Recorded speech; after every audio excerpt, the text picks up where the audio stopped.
할렐루야, 반갑습니다. 우리가 생각이 많으면 마음이 참 분주해지고, 그 분주한 마음은 우리를 갈등하고 늘 힘들게 하는 것이 인간의 모습이라고 전에도 말씀드렸습니다. 이제 1월도 한 달이 다 돼가면서 마지막 주를 맞이합니다. 우리는 첫 주부터 무엇을 계획했고 또 어떻게 실천에 옮기고 있는지 우리 자신을 한번 돌아봐야 됩니다. 정말 하나님께서 우리에게 지혜를 주셨고 하나님께서 우리에게 능력을 주셨다면 하나님의 뜻을 구하는 것이 가장 우리의 우선적인 자세인 것입니다. 그러나 우리 눈에 보여지는 세상의 모든 만물들이 우리에게 새로운 지식을 주는 것 같고 또 우리에게 아이디어를 주고 정보를 주면서 우리의 마음을 흔들리게 하는 것이 또한 우리 주변의 환경입니다. 우리는 하나님께서 우리에게 지혜를 주셨다고 말씀하시지만은 그 지혜가 참으로 우리가 경험하고 또 그 안에서 누려보기 전에는 우리는 늘 갈등하게 되는 것입니다. 그러나 세상이 주는 지혜나 능력이라는 것은 늘 한계가 있고 그 한계를 극복하지 못해서 갈등하는 것이 세상의 지혜인 것입니다. 우리가 고전에 보면은 철학이라는 것을 우리가 잘 알고 있습니다. 철학은 생각하면 할수록 끝이 없는 것이고 그 끝을 발견하기 위해서 끊임없이 연구하는 것이 철학이고 결과적으로는 그 이론을 뒤집고 또다시 새로운 이론을 제시하고 또 새로운 이론에 또 새로운 학설을 만들고 이렇게 거듭되는 것이 철학입니다. 철학에서 발생한 것이 심리학인데 심리학이 이루어지기 전까지는 사람들은 철학의 한계가 있는 것을 알게 되고 또 행동주의 철학이 나오게 되고 그것이 의학이나 과학의 힘을 입어서 뭔가 사람의 마음을 어떻게 정리해보고 또 증명해보고자 몸부림을 쳤지만은 그것이 과학이라는 것이나 사람의 생각의 한계에 도달하게 되고 결과적으로는 심리학인 것이 발견되었습니다. 원인이 있고 결과가 있다면 그 과정이라는 것을 아무도 발견해낼 수가 없기 때문에 그것을 심리학이라고 어떤 별도의 독립된 어떤 학문을 만들어내게 된 것입니다. 이러한 심리학이라는 것은 우리가 생각할 수 없는 그러한 과정이 있고 그런 영역이 있다는 것을 우리에게 말해줍니다. 하나님께서 우리에게 생명을 주셨으면 이 생명이 반드시 어느 방향으로 가야 된다는 것을 사람들은 인지를 하지만은 실제로 어떤 과정을 통해서 그 결과가 어떠한지는 우리가 잘 알 수가 없습니다. 그러나 이 말씀을 통해서 하나님께서 우리에게 생명을 주셨기 때문에 이 세상이 주지 못하는 그 지혜를 하나님께서 우리를 알게 하셔서 사람들이 알지 못하는 그 과정을 우리에게 알게 하여 주셔서 그 결과가 영원한 생명이나 아니면 영원한 멸망이라는 것을 분명히 우리에게 전제해주고 그것을 깨닫게 하시는 것입니다. 우리는 이러한 과정이라는 것을 우리가 무시해 버린다면 우리의 삶은 참으로 단순하게 우리의 선택에 의해서 멸망으로 가든지 또는 영원한 생명으로 가든지 그리 했을 것입니다. 그러나 우리는 우리 삶 속에서 이러한 과정을 무시하게 될 때에는 우리한 영원한 생명이라는 것을 기대할 수도 없는 것이고 그러한 존재가 있었다는 것조차도 알 수 없는 것이 이 세상 사람들의 삶인 것입니다. 우리가 아무리 지혜가 있다고 말하지만 그 지혜는 항상 한계가 있는 것은 우리는 영원이라는 것을 알지 못하기 때문에 늘 영원성에 대한 추구는 있었지만 어떠한 증거도 없었던 것입니다. 그러나 하나님께서 성령을 통해서 우리에게 말씀해 주셨고 또 우리는 그것을 아는 지혜를 또 성령을 통해서 받아서 우리에게는 소망이 있고 우리의 삶이 변화되어 갈 수가 있는 것입니다. 사도 바울은 많은 지식을 가지고 있었고 또 명예를 가지고 있었습니다. 그에게는 어떤 부가 있었는지 우리는 알 수 없지만 그 나름대로 그 삶이 존경받는 그러한 삶이었지만 그 모든 삶을 다 내려놓을 수밖에 없는 것은 예수 그리스도를 만나고 인해서 그의 진리에 대한 가치관이 변했기 때문입니다. 우리는 연초에 무슨 계획을 세우고 무엇을 위해서 계획을 세웠는가 다시 한번 돌이켜 본다면 그것이 세상에 주어지는 세상에서 보여지는 그런 목표를 향해서 달려갔다면 사도 바울과 같이 그런 것은 모든 것을 다 배설물로 여기게 될 것입니다. 그러나 하나님께서 우리에게 지혜를 주셔서 우리에게 꿈과 소망을 주셨다면 그거는 영원한 것이고 분명히 만물을 지으신 하나님의 능력에 의해서 분명히 성취되게 하실 것입니다. 여러분은 어떤 토대 위에 계획을 세우고 또는 꿈을 가지고 소망을 세웠는가, 우리가 한번 다시 돌아봐야 됩니다. 오늘 본문을 보면은 2장 1절부터 2절을 같이 한번 읽어보십시다. 형제들아, 내가 너에게 나아가 하나님의 증거를 전할 때에 말과 지혜의 아름다운 것으로 아니하였나니 내가 너희 중에서 예수 그리스도와 그 십자가에 못 박힌 것 외에는 아무것도 알지 아니하기로 작정하였음이라. 사도 바울이 이 그리스 땅으로 넘어와서 그 헬레니즘 그 문화 속에서 철학이나 또는 그 변론 말하는 것에 대해서 그렇게 발전한 그런 땅에 와서 복음을 증거할 때 그는 처음에는 알지 못하고 자기 나름대로 생각한 대로 그 사람들에 맞게끔 그 사람들이 워낙 말을 잘하고 달변임으로 그들의 분위기에 맞게끔 유창하게 그 모든 화수를 동원해서 그들과 맞먹을 수 있는 그런 말로 아름다운 말과 또 말과 지혜의 아름다운 것으로 복음을 증거했다는 것입니다. 그런데 사람들이 자기 자신을 증거하고 드러내는 것은 두 가지 방법이 있습니다. 내가 드러내지 않아도 모든 사람들이 인정해주는 그런 내 존재라는 것이 있는 반면에 사람들이 인정해주지 않음으로 인해서 내가 몸부림쳐서 내 모든 것을 동원해서 나를 어필하는 그런 방법이 있습니다. 오늘 사도 바울은 에덴이라는 곳에 와서 고린도 지역에 가서 그가 말하기를 그 사람들이 복음을 증거할 예수 그리스도를 증거할 때 예수 그리스도를 이해하지 못하고 또 예수 그리스도의 그 능력이나 예수 그리스도를 이 땅에 보내신 하나님에 대해서 잘 알지 못할 것이라는 그런 어떤 두려움과 또는 연약함으로 인해서 그들이 좋아하는 말과 또는 어떤 아름다운 문구를 사용해서 복음을 증거하기 시작한 것입니다. 이렇게 세상 모든 지혜와 능력을 동원했을 때에 그 본질은 약화되는 것입니다. 우리는 본질을 강화시키기 위해서는, 본질을 드러내기 위해서는 주변의 모든 것을 다 약화시켜야 되는 것입니다. 세례 요한이 이 땅에 와서 그는 흥하여야 되고 나는 쇠퇴하리라 이렇게 말했습니다. 세례 요한이 많은 사람들이 따르고 그에게 제자가 많이 있었지만은 그는 자기 자신을 드러내지 않고 자기를 앞서 보내신 그 예수 그리스도를 드러내기 위해서 자기는 쇠하고 예수 그리스도는 흥해야 될 것이라고 그렇게 증거했습니다. 우리는 무언가 본질이라는 것을 분명하게 드러내기 위해서는 주변에 있는 것들은 우리는 좀 더 약화시킬 수 있는 그런 마음을 가져야 되는 것입니다. 사도 바울은 자기 자신을 분명하게 자기의 어떤 복음의 전달이라는 것을 어떤 사명감에 대한 확신도 있었지만은 그 환경에 눌림을 당해서 그 환경이 요구하는 그 조건을 충족시키기 위해서 본질이 약화되고 말았던 것입니다.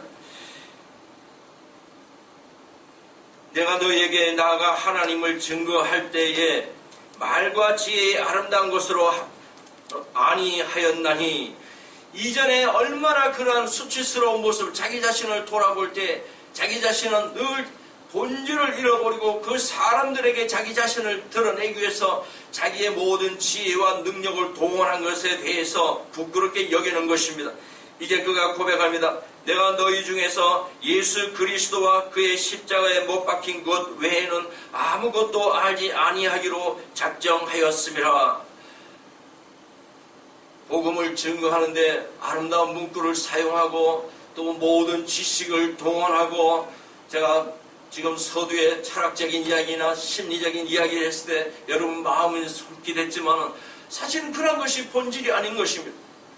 세상 사람들이 그것을 끊임없이 무언가 채워지지 않는 것을 채우기 위해서 그 욕구를 채우기 위해서 몸부림치는 그런 사람들의 심리를 제가 전했을 뿐인 것입니다.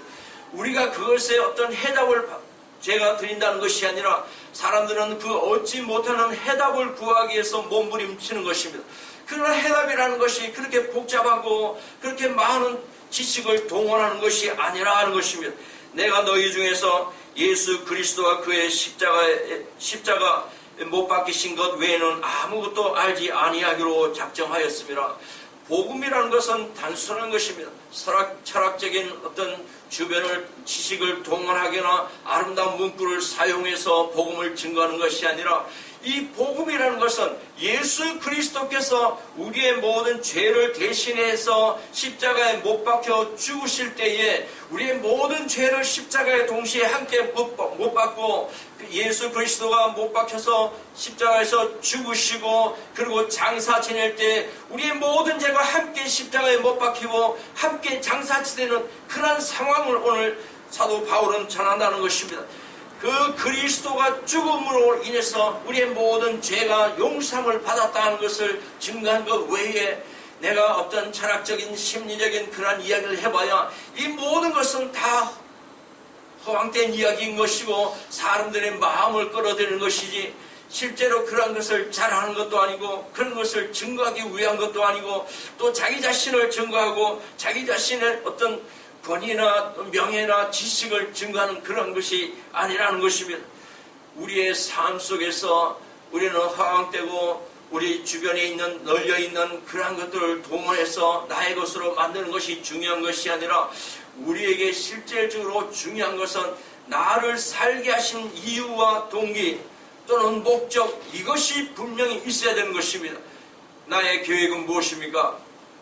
내가 올해 2015년이 되어서 이전에 2014년에 이루지 못했던 것들 그것을 다시 붙들고 와서 2015년에 그것을 완성하리라 이렇게 생각하는 것이 아니라 이전에 우리의 모든 것을 다 내려놓고 2015년에는 정말 이전에 실패한 나의 모습은 다 포기하고 이제는 2015년을 내게 허락하신 하나님의 뜻대로 나는 살기로 작정한다는 것입니다. 내가 살기로 작정한다는 것은 내 의지로 사는 것이 아니라 나를 위해서는 예수 그리스도 십자가에서 죽으신 예수 그리스도에 대해서 내게 생명이 주어졌으므로 이 생명을 주신 그 뜻대로 내가 살기로 작정하였다는 것입니다. 이 작정하였다는 것은 크리노라고 말합니다. 이것은 갈라내고 또 나누는 것을 말합니다. 이것은 다시 말하면 심판을 하는 것입니다.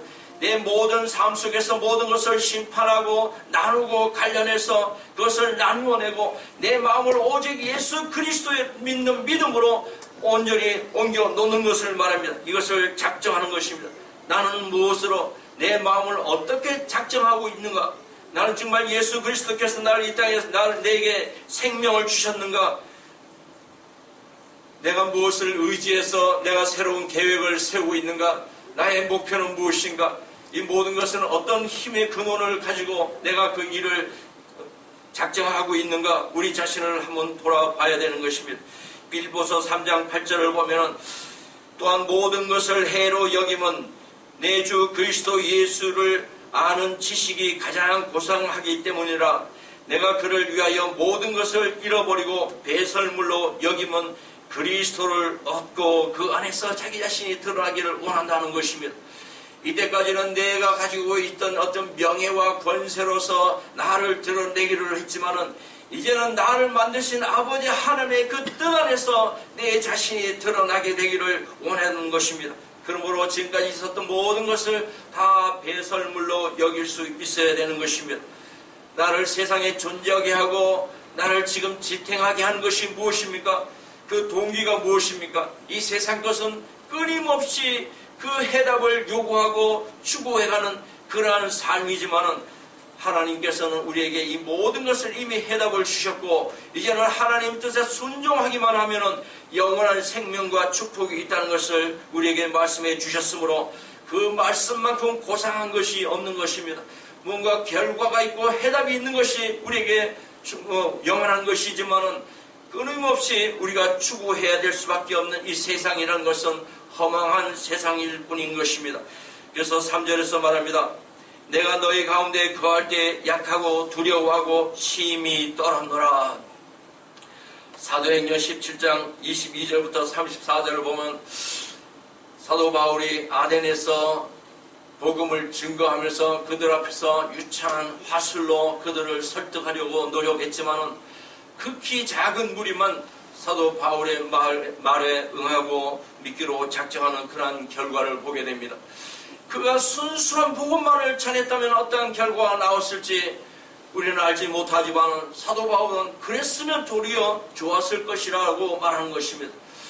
우리가 때로는 우리의 본질을 또는 우리의 핵심을 가지지 못하고 내 자신의 자신감이 없어서 어떤 둘러리를 많이 세우고 사람들 앞에 나아갔지만 사람들이 그 둘러리를 향해서 박수를 치지만 둘러리들이 다 떠나고 났을 때 자기 자신이 그 초라한 모습을 발견하게 되면 얼마나 수치스럽고 부끄러운가 여러분 스스로도 생각해 볼 필요가 있는 것입니다. 내가 과연 사람들 앞에서 나는 어떤 모습으로 비추어지는 것인가? 내 명예나 권세나 어떤 부요함을 통해서 사람들 앞에 나를 존재하게 하고 나를 부럽게 하는 것인가? 그러나 이 모든 것을 다 내려놨을 때 나를 본다면 어떻게 보았을까? 우리 남자들은 쉽게 말합니다. 우리는 세상 명예나 권세나 세상에 사장이나 부장이나 이사나 여러 사람이 한꺼번에 목욕탕에 들어가면 다 똑같다고 말합니다. 우리가 벌거벗은 모습으로 우리가 바라봤을 때에 정말 그 사람을 아직까지도 존경할 수 있고 그 사람의 인격을 인정할 수 있는가? 우리의 모든 것을 다 내려놓는다면 우리가 이 땅을 떠날 때에 하나님 앞에 갈 때 우리는 어떠한 모습으로 갈까 생각해 보시기 바랍니다. 우리는 참 사람들이 우리의 모습을 수위를 감싸서 정말 하나님 앞에 변화된 모습으로 올려드리기를 원하지만 실제로 제 개인적인 생각으로 하나님 앞에 수위를 입히는 것조차가 사람들 보기에 사람들 앞에 내 자신을 가리기 위해서 우리에게 수위를 입히는 것이 아닌가 생각합니다. 우리는 정말 하나님 앞에 갈 때는 모두가 다 벌거벗고 갈 수밖에 없는 그런 존재에 불과합니다. 이 세상 가운데서도 우리는 늘 벌거벗은 상태로 사람들 앞에서 내 자신을 보여줄 수만 있다면 우리는 참으로 그것이 떳떳하고 우리는 순전한 모습이라고 말할 수가 있는 것입니다. 앞이 다르고 뒤가 다르고 또 위가 다르고 아래가 다른 것이 아닙니다. 제가 신학 공부할 때 어떤 우리 동기 목사님이 그런 말씀을 하셨습니다. 아버님이 목사님이신데 어머님과 아버님이 늘 잘 다투시는데 그 사모님이 이제는 목사님은 강대상에서 내려오지 마세요. 식사도 제공해드리고 이부자리도 다 갖다 드릴 테니까 제발 강대상에서 내려오지 마세요. 그랬다고 말합니다. 강대상에 있을 때는 그렇게 거룩하게 하나님의 말씀을 선포할 때는 정말 하나님 같은 존재로 보여졌지만 사람들이 보여지지 않는 집으로 들어오면 그런 폭군이 없다는 것이죠. 늘 자기 주장이 강하고 위에서 쌓았던 강대상 위에서 참았던 그런 모든 스트레스를 온 가족들에게 베풀어서 집에 목사님이 들어오시면 모두가 다 자기 방으로 들어가 버린다는 것입니다.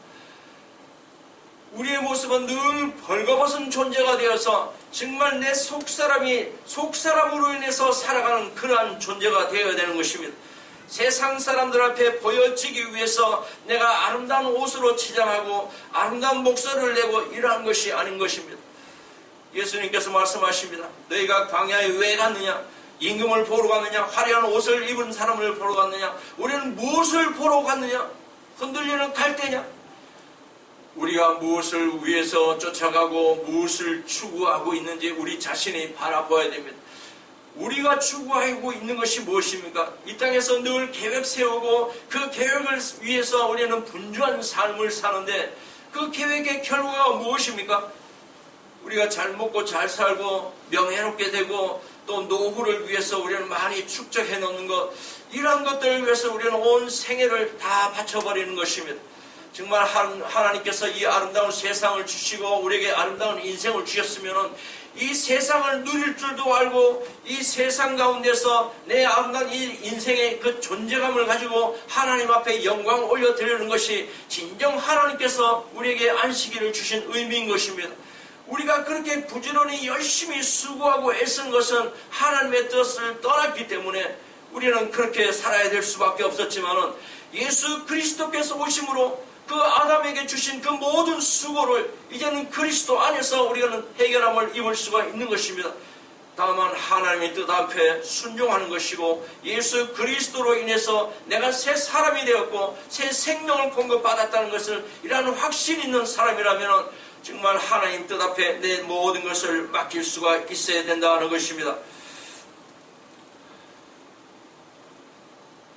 요한일서 2장 27절을 보면 너희는 주께 받은 바 기름 부음이 너희 안에 거하나니 아무도 너희를 가르칠 필요가 없고 오직 그의 기름 부음이 모든 것을 너희에게 가르치며 또 참되고 거짓이 없으니 너희를 가르치신 그대로 주 안에 거하라. 우리가 몸부림치면서 세상 것을 구하고 세상 것을 학습하고 습득해서 내 것으로 만들어서 내가 어떤 지식을 높여서 세상을 정복하고 뭔가 만들어 보겠다는 이러한 모든 꿈은 때로는 다 헛되도다 하는 솔로몬의 고백이 될 수밖에 없는 것입니다. 너희는 주께 받은 기름 부음이 너희 안에 거하나니, 성령께서 우리 안에 오셔서 우리를 인치시면은 우리가 만물을 지으신 아버지 하나님의 뜻을 깨닫게 되면은 이 세상의 원리를 우리가 아는 게 되시고, 우리는 이 세상을 지으신 그 원리에 순종하면서 산다면은 우리에게 하나님께서는 늘 넉넉함으로 채워주셔서 우리는 풍성한 그 은혜로 하나님께 영광 올려드릴 수밖에 없는 것입니다. 그러므로 우리는 이 세상의 모든 것을 우리가 배우려고 애쓰는 것이 아니라 아무도 너희를 가르칠 필요가 없고 그의 기름 부음이 모든 것을 너희에게 가르치며 또 참되고 거짓이 없으니, 하나님의 뜻이 벗어나지 않는다는 것입니다. 참되고 거짓이 없다는 것입니다. 거짓되는 것은 우리에게 허망함을 허락합니다. 그러나 참되고 거짓이 없으니 너희를 가르치신 그대로 주 안에 거하라. 사도 바울은 이 모든 것을 다 배설물로 여길 수밖에 없는 것은 만물을 지으신 아버지 하나님을 회복하고 그 하나님의 뜻 앞에 나를 올려드리기로 작정했기 때문에 이 모든 세상 것은 의미가 없다는 것을 확신하게 된 것입니다. 그러므로 이 인간으로 세상에 사는 동안에 잠시라도 나를 인간적인 생각으로 나를 포장해서 나의 어떤 존재감을 사람들 앞에 높여 드러내고 내가 존경받기를 원할까봐 두려워했다는 것입니다. 지금 사도 바울이 너희 가운데 거할 때 약하고 두려워하고 심히 떨었던 이유는 자기 자신의 연약함으로 인해서 자기 자신을 인본주의적으로 자기 자신을 꾸며낼까봐 두려웠던 것입니다. 우리는 모든 사람들 앞에 담대히 벌거벗고 나아갈 수 있는 우리 자신이 되어야 되는 것입니다. 4절과 5절 한번 읽어보십시다. 내 말과 내 전도함이 설득력 있는 지혜의 말로 하지 아니하고 다만 성령의 나타나심과 능력으로 하여 너희 믿음이 사람의 지혜에 있지 아니하고 다만 하나님의 능력에 있게 하려 하였노라. 복음을 전도하는 데 있어서 사람의 설득력 있게 사람의 말로 하지 않았다는 것입니다. 지혜의 말로 하지 않고 또 다만 성령의 나타나심과 능력으로 하여 너희 믿음이 사람이 있지 아니하고, 우리에게 사명을 주신 것도 하나님이시고 또 우리가 계획하고 생각하는 것도 하나님께서 기뻐하신 뜻을 우리 마음에 심어 주셔서 우리는 그것이 우리의 소원인 양 하나님 앞에 기도한다고 우리에게 말씀해 주셨습니다. 또 우리는 무엇을 말할지라도 우리가 염려하고 근심하는 것이 아니라 성령께서 우리 안에 오셔서 하나님의 능력으로 성령이 깨닫게 하셔서 그 성령이 우리에게 말해준다는 것을 우리는 알아야 되는 것입니다.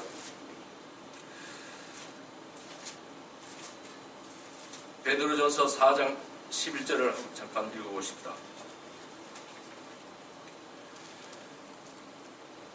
만일 누가 말하려 하면 하나님의 말씀을 하는 것 같이 하고 누가 봉사하려면 하나님이 공급하시는 힘으로 하는 것 같이 하라. 이는 범사에 예수 그리스도로 말미암아 하나님이 영광을 받으시게 하려 함이니 그에게 영광과 권능이 세세에 무궁하도록 있느니라. 우리가 말을 하든지 봉사를 하든지 이 모든 것을 내 지식에 의존해서 하는 것으로 생각하지 말라는 것입니다. 내 능력에 의해서 하는 것으로 생각하지 말라는 것입니다. 이것은 하나님께서 우리 안에서 역사하셔서 우리에게 말하게 하시고 행할 수 있는 능력을 행하게 하셔서 그것으로 영광을 이루시는 것이 하나님인 것입니다.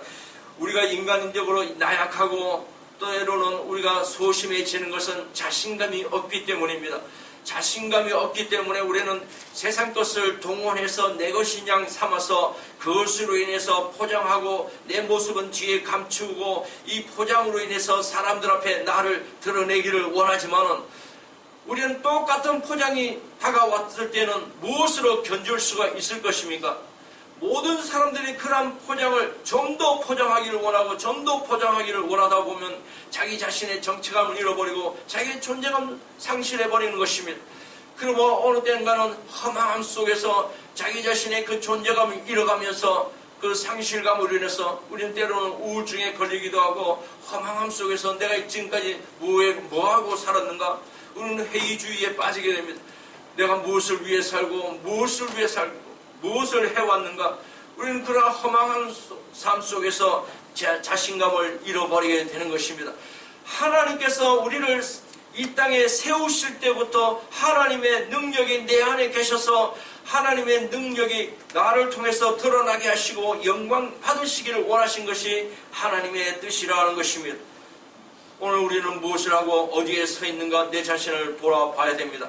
정말 내가 하나님의 뜻 안에서 하나님을 순종하며 하나님의 영광을 위해서 또는 그 모든 계획이 하나님이 주신 지혜로 비롯된 것인가 우리 자신을 돌아본다면 우리는 분명히 성공적인 삶을 살 수가 있는 것이고 우리의 모든 삶은 우리를 넉넉하게 하시고 우리를 평탄한 길로 인도하시는 아버지 하나님의 은혜로 우리는 성공된 삶으로 하나님의 복을 누릴 수가 있을 것입니다. 우리는 무슨 계획을 세우고 있습니까? 허망한 세상 것을 쫓아가는 것이 아니라 정말 나를 세우신 아버지 하나님의 뜻을 구할 때 여러분께서는 하나님이 채워주시는 모든 축복으로 충만하게 되기를 될 줄로 믿습니다.